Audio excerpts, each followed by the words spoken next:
আজ আমরা 2002 সালের ওয়েস্ট বেঙ্গলের যে ভোটার লিস্ট, সেই ভোটার লিস্টটা কীভাবে ডাউনলোড করব সেই নিয়ে আমাদের আলোচনা করব। আর বর্তমানে আমাদের যে এসআইআর স্পেশাল ইন্টেনসিভ রিভিশনের ক্ষেত্রে ইলেকশন কমিশনের একটি গুরুত্বপূর্ণ তথ্য হচ্ছে আমাদের এই 2002 সালের ভোটার লিস্ট। আমরা সেটা প্রত্যেকেই জেনে গেছি যে 2002 সালের ভোটার লিস্টে নাম থাকলে আমাদের কিন্তু ডকুমেন্টসের প্রয়োজন খুব কমে যাবে। সেক্ষেত্রে আমাদের 1927 সাল থেকে 2002-এর মধ্যে যাদের জন্ম, এই 2002 সালের ভোটার লিস্টে যদি আমাদের নাম থাকে তাহলে আর কোনো ডকুমেন্টসের প্রয়োজন হবে না। তো এই 2002 সালের ভোটার লিস্টটি আমরা কীভাবে ডাউনলোড করতে পারবো খুব সহজে, সেইটি আমরা আজকে এখান থেকে দেখে নেব। তো শুরু করা যাক আমাদের এই ভোটার লিস্ট কীভাবে ডাউনলোড করা যাবে। তো সেই জন্য প্রথমে আমরা যে কোনো একটি ব্রাউজার ওপেন করে নেব। তো আমি এখান থেকে গুগল ক্রোম ব্রাউজার ওপেন করে নিচ্ছি।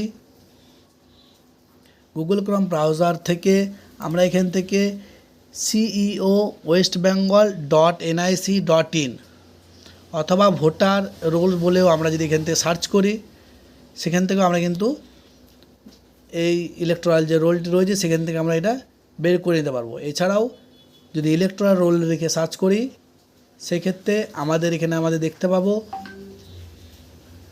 সার্চ করার পর আমাদের নিচে অপশানটি আসবে ইলেকটোরাল রোল 2002 বলে।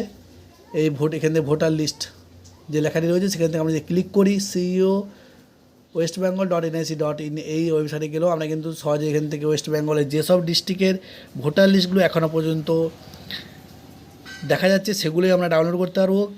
এখনও পর্যন্ত সমস্ত স্টেটের সমস্ত আমাদের ডিস্ট্রিক্টের কিন্তু এখনও শো করেনি। কিছু কিছু ডিস্ট্রিক্টের কিছু কিছু অংশ আমাদের এখানে অ্যাসেম্বলিগুলো শো করছে, সমস্ত অ্যাসেম্বলি কনস্টিটিউশন কিন্তু শো করেনি। আমি বাঁকুড়া ডিস্ট্রিক্টে খুলে দেখছি যে এখানে আমার মাত্র 248, 249, 250 কিন্তু নেই, 251 এইগুলো আমার শো করছে। তো এই যেগুলো শো করছে সেগুলো আমি এখান থেকে খুব সহজে ডাউনলোড করে নিতে পারবো। এছাড়াও যেগুলো এখনও পর্যন্ত এখানে শো করছে না সেগুলো খুব শীঘ্রই এখান থেকে কিছুদিনের মধ্যেই আপডেট হয়ে যাবে, এবং আপলোড হয়ে যাওয়ার পর আমরা কিন্তু এগুলো এখান থেকে ডাউনলোড করে নিতে পারবো।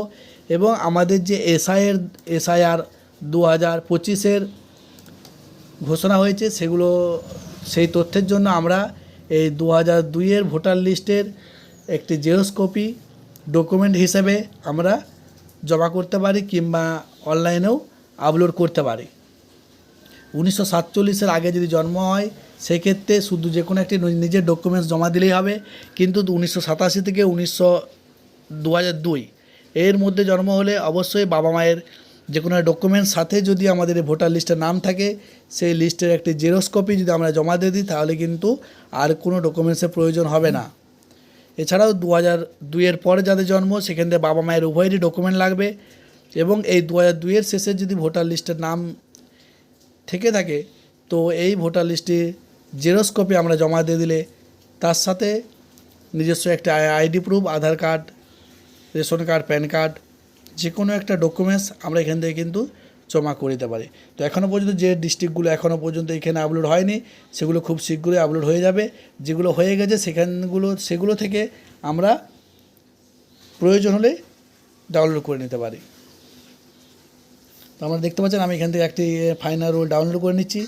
ডাউনলোডে করলে পরে আমাদের ডাউনলোড দিয়ে এরকমভাবে দেখতে হবে, যেখানে সমস্ত নাম এখানে কিন্তু শো করবে। 2002-এর যারা ভোটার ছিলেন তাদের সবার নাম এখানে আমরা শো করছে, এবং কিছু কিছু ক্ষেত্রে ভোট এপিক নাম্বারও শো করছে।